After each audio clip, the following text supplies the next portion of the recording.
നമുക്കിന്നൊരു മാമ്പഴക്കറി ഉണ്ടാക്കിയാലോ? അപ്പൊ പഴുത്തരണ്ട മാങ്ങയെടുത്ത് അടുക്കളയിലേക്ക് വിട്ടോ.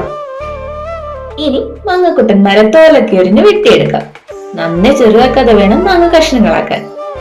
ഇനി വേണ്ടത് ഒരു 3 ചേരുവകൾ. ചിരുവെടുത്ത തേങ്ങ ഒരു ചെറിയ കപ്പ്, വാട്ടിയെടുത്ത വറ്റൽമുളക് 4ഓ 5ഓ.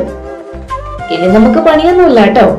ഈ തേങ്ങയും വറ്റൽമുളകും ആവശ്യത്തിന് ഉപ്പും ഒരു മിക്സർ ജാറിലേക്ക് ഇടുന്നു. ഒരു ചെറിയ ഗ്ലാസ് വെള്ളം ഒഴിക്കുന്നു, അരച്ചെടുക്കുന്നു.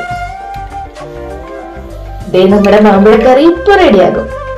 ഇനി ഈ അരപ്പ് മാങ്ങക്കുട്ടന്മാർക്ക് മേലൊഴിച്ച് മിക്സ് മിക്സ് മിക്സ്. ഇനി എന്താ, ഇച്ചിരി കടുക് വറുത്തെടുത്ത് ഇതിലേക്ക് ചേർക്കുന്നു. നല്ല ചൂടുള്ള ചോറും കൂട്ടി അടിക്കുന്നു. എത്ര സിമ്പിളാണ് ഈ മാമ്പഴക്കറി. രുചിയുടെ കാര്യം നിങ്ങൾ തന്നെ ഉണ്ടാക്കി നോക്കിയിട്ട് പറയണേ. ഇവിടെ രുചി നോക്കി നോക്കി കറി കഴിയാറായി.